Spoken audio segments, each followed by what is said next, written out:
Praise the lord. ప్రియమైన దేవుని బిడ్డలారా, దైవ సేవకులారా,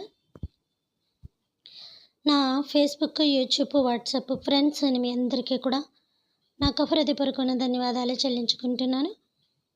ప్రియమైన దేవుని బిడ్డలారా, మొన్నటి దినాన మన వాక్యం మాట్లాడుకున్న విషయం తెలుసు. ఇప్పుడు అక్కడి నుంచి మరలా మనం కంటిన్యూగా వెళదాం. ప్రియమైన దేవుని బిడ్డలారా, ఆ రోజు అక్కడ ఏమని చెప్పబడి ఉందంటే, మొన్న నేను చెప్పిన దినాన అక్కడ దేవుని యొక్క ఆత్మ కూడా దిగిన ప్లేసు, 3 శక్తులు కలిసిన ప్లేసు. శక్తులు అంటే దయ్యాలే కాదు, దేవునికి సంబంధించినవని చెప్పడం మటుకు జరిగింది. సరే ప్రియమైన దేవుని బిడ్డలారా, ఆ యొక్క రీతిలో మనం చూసుకుంటే ఒక విషయం చెప్పాను. దేవుని యొక్క ఆత్మ అక్కడ భూమి మీదకి దిగలేదు కానీ వ్యక్తులలోకి దిగిందని చెప్పాను. అంటే మనుషులలోనికి దిగిందని చెప్పాను. మనుషులలోనికి కాకుండా భూమి మీదకి దేవుని శక్తి దిగి ఉంటే ఆ శక్తి ఎక్కడ కనిపించును? ఇప్పుడు పరిశుద్ధాత్మ దేవుడు మనుషులలో ఉన్న, భూమి మీద విశ్వంలో తిరుగుతున్నా, ఎక్కడున్నప్పటికీ మన పక్కన ఉన్నప్పటికీ కూడా మనకు కనిపిస్తుందా? లేదుగా. మనకి వినిపిస్తుందా? చూడలేదుగా. కనిపిస్తే చూస్తాం, వినిపిస్తే ఉందనుకుంటాం. అబ్రహాముకి దేవుడు వాయిస్ ఇచ్చినప్పుడు ఆ యొక్క బొమ్మలను బాగా చితక్కొట్టగా, దేవుడు అనేవాడు ఉన్నప్పుడు ఇంత ఎండ ఎందుకు వస్తుంది, ఈ బొమ్మలేటి, మాట్లాడాలి కదా, చెయ్యాలి కదా అని ఆ యొక్క 12 సంవత్సరాల తర్వాత సూర్యు కింద నుంచొని తన తండ్రిని అడిగినప్పుడు, తన తండ్రి అయిన తెరాహుని అడిగినప్పుడు, తెరాహు సరి అయిన సమాధానం ఇవ్వలేనప్పుడు, ఆ బొమ్మలు చేస్తున్నప్పుడు ఇవి ఒలకవు పలకవు ఎందుకని అట్లా బాగా విపరీతమైన ఎండ వేడిమి తట్టుకోలేక ఆ బాధ చేత అవన్నీ కొట్టినప్పుడు చేసినప్పుడు ఆ సూర్యు కింద నిలబడి అప్పుడేమొచ్చింది? దేవుని యొక్క స్వరం ఆకాశం నుండి వెడపడింది. ఎప్పుడైతే మాట్లాడలేని వాడు దేవుడు అని అన్నాడో, దేవుడు అనేవాడు ప్రత్యక్షమైపోయాడు. అబ్రహాము చిన్న వయసులోనే అద్భుతకరమైన జ్ఞానం కలిగి, అబ్రహాము చిన్న వయసులోనే అద్భుతమైన ఊహ కలిగి, అబ్రహాము చిన్న వయసులోనే గొప్ప అంచనా వేయగలిగిన గొప్ప వ్యక్తి అని దేవుడికి అర్థమైపోయింది. విషయం ఏంటంటే, అక్కడ పుట్టి 12 సంవత్సరాలు వచ్చిన తర్వాత దేవుడికి అర్థం కావడం కాదు, దేవుడు తన తల్లి గర్భములోనే, తెరాహు గర్భములోనే, తన తండ్రి గర్భంలోనే అబ్రహాంని దేవుడు పుట్టించాడు. ఎందుకంటే ఈ రోజు దాకా మనం విశ్వాసులకు ఒక మూల పురుషుడు ఉండాలి కాబట్టి, చెప్పుకోవాలి కాబట్టి ఇది చెప్పుకున్నాం. ఇలాగ మనం ఆదాం కోసం చెప్పుకుంటామా? శారా కోసం, రాహేల్ కోసం, వీళ్ళందరూ ప్రార్థనాపరుల కోసం చెప్పుకున్నట్టుగా అవ్వమ్మ కోసం చెప్పుకుంటామా? వాళ్ళు ఎప్పుడు మనం దూషించుకుంటూనే ఉంటాం. ఎందుకంటే వాళ్ళ దూషణాకరులు, దూషణమైన పని చేశారు కాబట్టి, దేవునికి విరోధంగా ప్రవర్తించారు కాబట్టి. సో దేవుడు అలా చేయమని ఆజ్ఞ అయినప్పటికీ కూడా వాళ్ళు అలా చేయకూడదు. వాళ్ళు అలా చేయకపోతే ఇంత సృష్టి లేదనుకోండి. అది కూడా దేవుని చిత్తమైంది. ఎవరిని మంచిగా ఎంచాలి, ఎవరిని చెడుగా ఎంచాలి, ఎవరు రాజకీయ పదవులు చేయాలి, ఎవరు దేవుని సేవ చేయాలి, ఎవరు డాక్టర్లు అవ్వాలి, ఎవరు పదవులు చేయాలి, ఎవరు చదువు కలిగి ఉండాలి, ఎవరు చదువు లేకుండా, ప్రతీది కూడా దేవుడు నిర్ణయించి పెట్టిన నిర్ణయ రాతలో ఉంటుంది తప్ప మన చేతి రాతలో ఉండదు. మనం మార్చుకుంటే మన రాతలు, మన గీతలు మారిపోవు. దేవుడు మార్చాలి రాతలైనా గీతలైనా. కాబట్టి ప్రియమైన దేవుని బిడ్డలారా, ఎప్పుడైతే ఆయన గీసిన గీత మనం దాటి వెళ్ళిపోతూ ఉంటామో, వెచ్చలవిడితనంగా దేవుడని కట్టుబాటు లేకుండా, దేవుడని నియమ నిబంధనలు లేకుండా, దేవుడని భయభక్తులు లేకుండా, దేవుడని యొక్క విశ్వాసం లేకుండా మనం ప్రవర్తిస్తూ ఉంటామో, చెట్టు పేరు చెప్పి చెట్టు కాయలు అమ్మినట్టుగానే మనం ఉండాలి. ఏ చెట్టు పేరు చెప్తే ఆ చెట్టు కాయనే మనం పలుకుతూ ఉంటాం. చాలాసార్లు కూడా ఈ మాటను నేను మీ ముందు పెట్టడం జరిగింది. ఎందుకంటే లేకపోతే ఆ కాయలు కొనరు.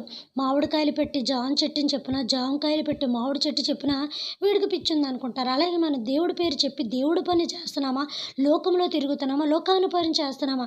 దేవుడిచ్చిన రోజును మనం పరిపూర్ణంగా ఆరాధించగలిగితే చాలు. దేవుడిచ్చిన రోజు కాసేపన మనం అక్కడ తిరగగలిగితే చాలు. తిరగడం అంటే చర్చిలో తిరిగి రావడం కోసమా? కాసేపన మన మనసును పెట్టి అక్కడ ఉంటే చాలు. చాలాసార్లు చెప్పాను, గంగి గోవు పాలు గరిటెడైనను చాలు అన్నట్టుగా చెప్పాను కదా. ఎంత పెద్ద నొప్పినైనా చిన్న మెడిసిన్ తగ్గించగలుగుతుందని కూడా చెప్పాను. అంటే పాయిజన్ ఎంత పవర్ఫుల్గా ఉంటుందో దేవునిలో నువ్వు చేసే ఆ 10-20 నిమిషాల భక్తి కూడా అంత అలాగ ఉండాలి. ఏలియా ఎంతసేపు ప్రార్థన చేశాడు? ఆకాశం నుంచి అగ్ని దిగిరాడానికి, మోషే సముద్రాన్ని పగలగొట్టడానికి ఎంతసేపు ప్రార్థన చేశాడు? ఆ యొక్క నది దగ్గర నిలబడు, పక్కన శత్రువులు గంటలు గంటలు కూర్చొని చేశాడు. యెహోషువ శత్రువులు వచ్చేస్తున్నప్పుడు నేనేం చేయాలి నాయన అని చెప్పి ఇంకేం తోచక సూర్యుడాని అక్కడ ఆగిపో, చంద్రుడాని ఇక్కడ నిలిచిపోయి ఎంతసేపు ప్రార్థన చేశాడు. వీళ్ళంతా గంటల ఆ పరిస్థితి బాగాలేనప్పుడు దీర్ఘ ప్రార్థనలు, సుదీర్ఘ ప్రార్థనలు చేశారని అనుకుంటున్నారా? ఒక్కసారి గన్ననొక్కితే ఆ బుల్లెట్ ఎప్పుడు వెళ్ళింది, ఎక్కడికి వెళ్ళింది అన్నది తెలియదు. కరెక్ట్గా అనుకున్న మనిషిలో దిగిందో లేదో షూటర్కి మాత్రమే తెలుస్తుంది. వాళ్ళకి అలాంటి ట్రైనింగ్ మాత్రమే ఉంటుంది. కాబట్టి ప్రియమైన దేవుని బిడ్డలారా, మనం ఒక్కసారి ఆలోచన చెయ్యాలి. నువ్వు లోకంలో పనికిరాని ప్రతి దాని మీద ఆలోచన చేస్తున్నావు. నువ్వు దేవుడి మీద ఎందుకు ఆలోచన చేయలేకపోతున్నావు? దేవుడి మీదకి ఎందుకు శ్రద్ధ నిలపలేకపోతున్నావు? ఆయన పనులకి కాని పనులకి నీ సమయాన్ని, నీ యొక్క ఆరోగ్యాన్ని ఖర్చు చేసి కన్నా, నీ బలాన్ని అక్కడ వృధాగా ప్రవర్తించి కన్నా ఉండాలి. అన్ని సహవాసాలు ఉండాలి, అన్ని యొక్క అట్లో పాలు పొందుకోవాలి. కానీ దేవుడు ఆరాధన రోజుకి మించింది ఇంకొకటి లేదని నాకు ఉద్దేశం. కాబట్టి ప్రియమైన దేవుని బిడ్డలారా, గుర్తుపెట్టుకుంది ఒకసారి మనం. అబ్రహాము చిన్న వయసులోనే అలా మాట్లాడగానే దేవుడు వెంటనే ప్రత్యక్షమాడు. దాని కోసం ఎన్ని సంవత్సరాలు తన జీవితకాలం ఎదురు చూశాడు. నాకు స్వరం వినపడింది, ఆయన వస్తాడు, నాకు స్వరం వినపడింది, ఆయన కనపడతాడు. ఆ స్వరం బట్టి నమ్మకంతో ఉండిపోయాడండి. ఈరోజు మన జీవితాల్లో ఎన్ని కార్యాలు జరుగుతున్నా నమ్మకం లేదు, ఏమీ లేదు. అవిశ్వాసం ఎప్పుడైతే నువ్వు అవిశ్వాసం కలిగి ఉంటావో, నువ్వు ఎంత బిందులుగా కన్నీరు కార్చినా, ఎంత రోదన చేసినా, గుండెలు పగిలిపోయి రోదన చేసినా, నీ గుండెలు బాదుకున్నా నీ ప్రార్థనకి ప్రతిఫలం రానే రాదు. ఎందుకంటే ఎక్కడైతే పాయింట్ ఉందో ఆ పాయింట్ని వదిలేస్తున్నావు. నువ్వు విశ్వాసంతో ఉండమన్నాడు దేవుడు. ఆ విశ్వాసాన్ని వదిలేతే నువ్వు దారాలు కార్చితే ఉపయోగం ఉంది? పరిపూర్ణమైన భక్తి కావాలి ఆయనకి. కాబట్టి ప్రియమైన దేవుని బిడ్డలారా, ఏమని చెప్పాను? భూమి మీదకి దేవుని యొక్క ఆత్మ దిగి రాలేదు, మనుషులలోనికి దేవుని యొక్క ఆత్మ దిగి వచ్చింది. అప్పుడు వాళ్ళు భూమి మీద సంచరించారని చెప్పాను. భూమి మీద అద్భుత కార్యాలు చేయగలిగారని చెప్పాను. లేకపోతే మనిషి ఇన్ని అద్భుతాలు ఎక్కడ చేస్తాడని కూడా చెప్పాను. కాబట్టి ప్రియమైన దేవుని బిడ్డలారా, ఆ ప్లేస్ ఏమని చెప్పాను? అద్భుతకరమైన ప్లేస్, అదొక హిస్టారికల్ ప్లేస్, అది దేవుడు బాగా ఎన్నుకొని కోరుకున్న ప్లేస్ అని చెప్పాను. అక్కడ ఎవరెవరి మీదకి ఆత్మ దిగొచ్చిందని చెప్పాను. అక్కడ మొట్టమొదటిగా తండ్రి తన స్వరానిపి మాట్లాడిన ప్లేస్ అని చెప్పాను. పరిశుద్ధాత్మ దేవుడు దిగిన ప్లేస్ అని చెప్పాను. ఒకటి ఎలాగ మనుషుల రూపంలోకి వచ్చింది, ఏలియాకి ఎలాగైతే దేవుని యొక్క ఆత్మ తాకిందో, పైకి తీసుకెళ్ళిందో, అదే మళ్ళీ ఆత్మ ఎలీషాను అక్కడ ఎలా తాకిందో, యెహోషువను అక్కడ దేవుని ఆత్మ ఎలా తాకిందో, గిద్యోను అక్కడ దేవుని ఆత్మ ఎలా తాకిందో, యెహోషువ అందులో కాళ్ళు పెట్టగానే నది ఎలా గిడిపోయిందో, మరి గిద్యోను కూడా ఆ యొక్క తలలు తీసుకురమ్మన్నప్పుడు ఎలా తీసుకొచ్చాడు, మరి ఏలియా కూడా దేవుని యొక్క ఆత్మ చేత రథముల మీదకి ఎక్కుకొని పోయాడు, మరి ఎలీషా మీద కూడా ఆ యొక్క పరిశుద్ధాత్మ దేవుడు దుప్పడ రూపంలో ఆత్మ ఇలా చెప్పుకుంటూ పోతే ఒకటి కాదు, రెండు కాదు, అక్కడ ఒక అద్భుతమైన చరిత్ర ఉంది. అంతకు మించిన గొప్ప చరిత్ర ఏంటో తెలుసా? యేసు ప్రభువారి మీద కూడా అక్కడ పరిశుద్ధాత్మ దేవుని దిగిన ప్లేస్ అది. ఆ మనుషుల మీదకి దిగిన ఆత్మ పక్కన పెట్టండి, దేవుని మీదకి కూడా అక్కడ ఆత్మ దిగి వచ్చిన ప్లేస్ అది. యేసు ప్రభువారు కూడా మొట్టమొదటగా ఆత్మను సంపాదించుకున్న ప్లేస్ అది. యేసు ప్రభువారు కూడా మొట్టమొదటగా ఆత్మ దిగిన ప్లేస్ అది.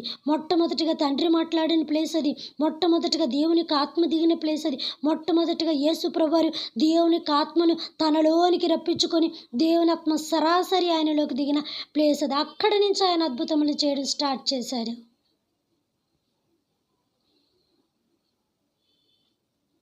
ప్రియమైన దేవుని బిడ్డలారా, చదివేయడం కాదు బైబిల్.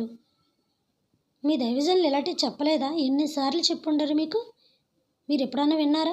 ఎన్నిసార్లు వినలేదు మీకు? ఏలియా మాకెందుకు తెలీదు, ఎలీషా మాకెందుకు తెలీదు, గిద్యోను మాకెందుకు తెలీదు? మా అయ్యగారు బోల్డ్ సార్లు చెప్పేశారు. నిజమే, మేము గొంతుకులు చించుకునేలా చెప్పడమే తప్ప మీ హృదయములు చించుకునేలాగా మీరు వింటలేదు. అలా వింటే కనుక 10 మందికి పంచుకుంటారు. ఎప్పుడైతే దేవుని వాక్యములు గుండెల్లో చీర్చుకుంటూ వెళ్తాదో 10 మందికి మీరు ఆ వాక్యాన్ని పంచుకుంటూ వెళ్తారు. ఎందుకంటే పరిశుద్ధాత్మ దేవుడు కుదురుంటాడు, గలిబిలి పెట్టేస్తుంటాడు. అక్కడికి వెళ్ళి వాళ్ళు రప్పించి ఇక్కడికి వెళ్ళి, వీళ్ళు రప్పించి ఇక్కడికి వెళ్ళాలి. ఆడ మగ స్త్రీ భేదం లేదు ఆయనకి.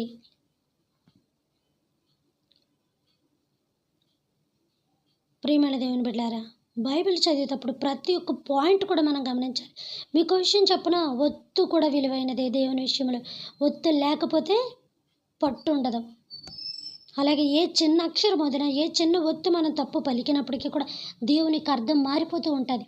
కాబట్టి ప్రియమైన దేవుని బిడ్డలారా, అక్కడికి తండ్రి యొక్క ఆత్మ దిగి వచ్చిన తండ్రి మొట్టమొదటిగా తన స్వరాన్ని ఇప్పి మాట్లాడిన ప్లేస్ అది. పరిశుద్ధాత్మ దేవుడు దిగి వచ్చిన ప్లేస్ అది. అనేక మంది ఏలియాని కానీ, యెహోషువను కానీ, గిద్యోను కానీ, ఎలీషాను కానీ ఆత్మతో తాకిన ప్లేస్ అది. మొట్టమొదటిగా పాపులను రక్షించడానికి నీతి సూర్యుడు ఉదయించిన యేసుక్రీస్తు ప్రభు వారిని పరిశుద్ధాత్మ దేవుడు మొట్టమొదటిగా తాకిన ప్లేస్ అది. అందుకే యేసుప్రభువారు చెప్తున్నారు, నేను చేయుచున్న కార్యాలు నాలో ఉండి తండ్రి చేయుచున్నాడే తప్ప నా అంతటా నేను ఏమనూ చెయ్యటలేదని చెప్పాడు. ఈ మాట కన్నా అర్థం తెలుస్తుందా మీకు? ఈ మాట కన్నా మీకు అర్థం తెలుస్తుందని అడుగుతున్నాను. నా అంతటి నేనేమీ చేయట్లేదని ఓపెన్గా చెప్పేస్తున్నాడు. ఒరే బాబు, నాకింత శక్తి సామర్థ్యాలు ఎక్కడేరా నాయన, నేను మీకులాంటి మానవుడినే. కొడితే రక్తం చెందలేదా ఆయనకి? కొడితే రక్తం చెందలేదా? ఆయన ఒంటి మీద మానవుడిలాగా వస్త్రాలు వేసుకొని తిరగలేదా? ఆయన భోజనం చేయలేదా? ఆయన పడుకోలేదా? ఆయన తిరగలేదా? ఆయన కాళ్ళు చేతులు లేవా? మాట్లాడితే పైకి వెళ్ళిపోయి దేవదూతలు తీసుకొని కిందకు వచ్చి, మాట్లాడితే పైకి వెళ్ళిపోయి దేవదూతలను తీసుకొచ్చి కిందకెట్టి మీటింగ్ పెట్టి ఆ సమాజ మందిరంలోని, ఆ యొక్క సముద్రంలోని, ఆ సమరయ స్త్రీ దగ్గర దేవదూతలతో మీటింగ్ పెట్టాడు ఆయన. ఆయన ఒక్కడేళ్ళ కార్యాలు చేశాడా? ఏం ఆలోచిస్తున్నామండి మనం అసలు? ఎక్కడున్నామండి మనం అసలు? బైబిల్లో ఏ దిగాంతాల్లో, ఏ పాతాళంలో ఉన్నామండి మన వాక్యంలో? ఈ ఏళ్ళ కాకపోతే రేపు అంతమైపోయేలాగా ఉంది భూమి. ఈ భూమి అంతం అవ్వకపోతే ఏ కరోనా వచ్చి ఏ వ్యాధంతో భూమి మీద ఉన్న జనాలు అంతమైపోతున్నారో తెలియట్లేదు. ఇక ఎప్పుడు మనం మేలుకుంటాం?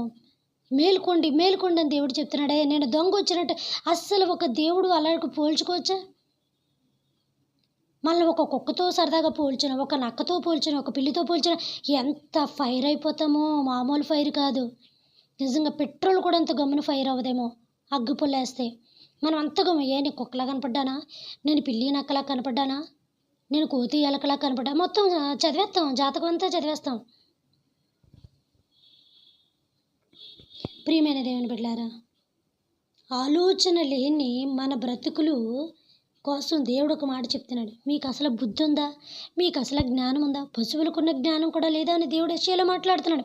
ఇదిగో మూర్ఖుడా, ఎద్దు తన కామాంది నెరుగుతుంది, మూగ జంతువు నా యజమాని ఎవరైనా గుర్తుపడుతుందయ్యా, గాడిద సొంత వాని దొడ్డి తెలుసుకుంటుంది. సరే అయినప్పటికీ ఆ చీకటి పట్టేటప్పటికి ఆ యొక్క దొడ్డిలోకి వెళ్ళిపోయి ఉంటుంది, ఆ ప్రహరీలోకి వెళ్ళిపోయాయి. చీకటి పడగానే కోడిలన్నీ కూడా, ఊరి మీద తిరిగిన కోడిలన్నీ కూడా ఇంటికి వెళ్ళిపోయి చెట్ల మీద పుట్ల మీద వాళ్తూ ఉంటాయి, వాళ్ళ ఇంటి చెట్ల మీద. ఎద్దు తన కామాంది నెరుగును, గాడిద సొంతవాని దొడ్డి తెలుసుకొనెను. నా ప్రజలకి తెలియకనే ఆహారము మిరింగుతూ తినుచు తాగులాడుచు తన దేవుని మర్చిపోయి విసర్జిస్తున్నారని దేవుడు ఎంత బాధాకరంగా చెప్తున్నాడు తెలుసా? ప్రియమైన దేవుని బిడ్డలారా, ఎంత అశ్రద్ధగా తీసుకుంటున్నామో. ఎముకలు గుడి కదిలిపోతుంది దేవుడు మన ముందు నిలబడినప్పుడు. ఆయన ముందు మనం నిలబడినప్పుడు ఒక రోజు ఉంది. అందుకే అంటున్నాడు, నువ్వేం భయపడక, 2 ప్రశ్నలు వేస్తాను చెప్పు అనుకుంటున్నామో. 1000 ప్రశ్నలు వేస్తాను, 2 సమాధానాలు చెప్పు. నీ నడుము కట్టుకో, నువ్వు ధైర్యంగా ఉండు, నేను నీకు 1000 ప్రశ్నలు వేయదును, దానిలో ఒక్కదానికైనా నువ్వు జవాబు ఇవ్వగలవా అని దేవుడు అడుగుతున్నాడే. ఏం చెప్తాం ప్రియమైన దేవుని బిడ్డలారా మనం అసలు? కనిపించట్లేదు కదా, భయం ఎక్కడుంది? స్కూల్ గేట్ వేసేస్తారని తల్లిదండ్రులకు భయం, ట్రైన్ దాటిపోతుందని వెళ్ళే వాళ్ళకి భయం, కాలేజ్ గేట్ వేసేస్తారని భయం, ఆపరేషన్ టైం చేయకపోతే పేషెంట్లు ఏమైపోతారని డాక్టర్లు భయం, టయానికి కోర్టులో హాజరవ్వకపోతే ఆ జడ్జి గారు ఏం శిక్ష వేసేస్తారని అదో భయం. పిల్లలు కాస్త లేట్ కలిగితే దబి బాధేస్తూ ఉంటాం. మా సార్ నిన్నే లేట్గా వచ్చారని తిట్టారు, గబగబా నువ్వు నాకు క్యారేజ్ పెట్టని మనం వీళ్ళ మీద ఫైర్ అయిపోవడం, ఫ్యామిలీ లేడీస్ మీద. ఇక వాళ్ళ ఇంట్లో ఏం చేస్తారో ఏడావిడికి, ఎక్కడ ఏం పాడేస్తారో, ఎక్కడ ఏం ఉంచుతారో తెలియదు. ఒక రైలు బండిలో పరిగెడుతూ ఉంటారు లేడీస్ ఇంట్లో మార్నింగ్, ఆ పిల్లల కోసం కానీ, ఆ భర్తల కోసం కానీ.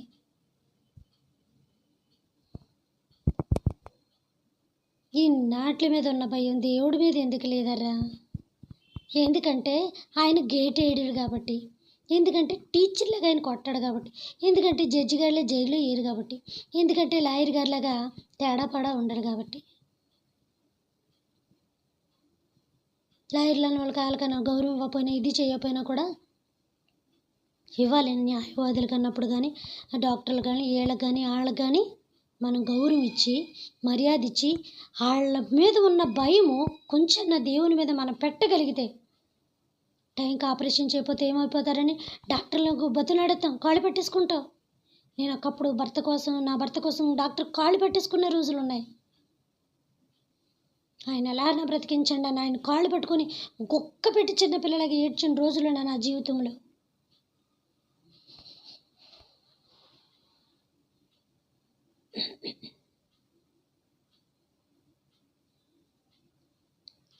ఇవాళ ఉండి రేపు పోయే ప్రాణానికి దేని మీద ఆశ పెట్టుకోవద్దు. ఇవాళ ఉండి రేపు పోయే ఆస్తుల కోసం దేని మీద నువ్వు ఆశ పెట్టుకోవద్దు. భూకంపం వచ్చి ఎప్పుడు పాతాళంలోకి వెళ్ళిపోతాయో, నువ్వెంత ఆరోగ్యాన్ని జాగ్రత్తగా మంచి ఫుడ్ తీసుకొని నువ్వు బ్రతికినా బయటికి వెళ్తే తిరిగి వస్తావో లేదో. ఇంట్లో ఏ వస్తువు నీకు ప్రమాదకరమైంది, అన్నీ నీకు ప్రమాదకరమైంది. ఐరన్ బాక్స్ ప్రమాదకరమైంది, వాషింగ్ మిషన్ ప్రమాదకరమైంది. అవి కరెంట్ ఏమైనా తేడా చేస్తే, మోటార్ ప్రమాదకరమైంది, కరెంట్ ఏమైనా తేడా చేస్తే, గ్యాస్ ప్రమాదకరమైంది. అది ఏమన్నా జరగకుండా పేలిపోతే, కుక్కరే ప్రమాదమైంది. తేడా జరిగి అటు ఇటు కొబ్బరిలు ఆడదనుకోండి, అందులో స్టీమ్ ఎక్కువైపోతే, కరెక్ట్గా విజిల్స్ రాలినప్పుడు ఎక్కడో మరణాలు ఉన్నాయి అని మీరు అనుకుంటున్నారు. మీ మరణము మీ ఇంటి కిటికీలను, మీ గడప కమ్ములను పట్టుకొని ఉంది చూడండి. శ్మశానాల ముందు నుంచి అయితే కాళ్ళు కడగాలి, లేకపోతే ఎందుకంటే దెయ్యాలు వచ్చేస్తాయి, లేకపోతే ఎందుకంటే ఇంట్లో మరణం వచ్చేది. విషయం ఏంటంటే మరణించి వాడు ఇంట్లోనే మరణిస్తాడని తెలియక, మన చావు మన ఇంటి దౌర్బంధాల మీద ఉందని తెలియక, మన చావు మన కిటికీల మీద ఉందని తెలియక, అందుకే దేవుడు మీరెప్పుడూనే గృహంలో ప్రార్థన చేసుకోండి, నేనును నా ఇంటి వారిని యెహోవానే సేవించదము అన్నట్టుగా నీ ఇంట్లో దేవుడు అనే దీపము, ప్రార్థన అనే దీపం ఎలగకపోతే నీ జీవిత దీపాలు ఆరిపోతాయి అంతే. తర్వాత మీరు ఏమనుకున్నా మీ ఇష్టం. పరలోకమందున్న మా తండ్రి, మీ నామము పరిశుద్ధపరచబడును గాక, మీ రాజ్యం వచ్చును గాక, మీ చిత్తము పరలోకమందున నెరవేరును గాక. మనదిన ఆహారం నేను మాకు దయచేయమయ్యా. మా అక్క భువనస్తుల అపరాధములను మేము క్షమించిన ప్రకారం మా అపరాధములను మీరు క్షమించండి తండ్రి. మమ్మల్ని శోధన నుంచి ఎకాకిడిని తప్పించమని ఆయన రాజ్యము, శక్తి, మహిమ నిరంతరం మీరే ఉన్నారు తండ్రి. ఆమేన్. దేవుడు మనందరిని దీవించి ఆశీర్వదించును గాక.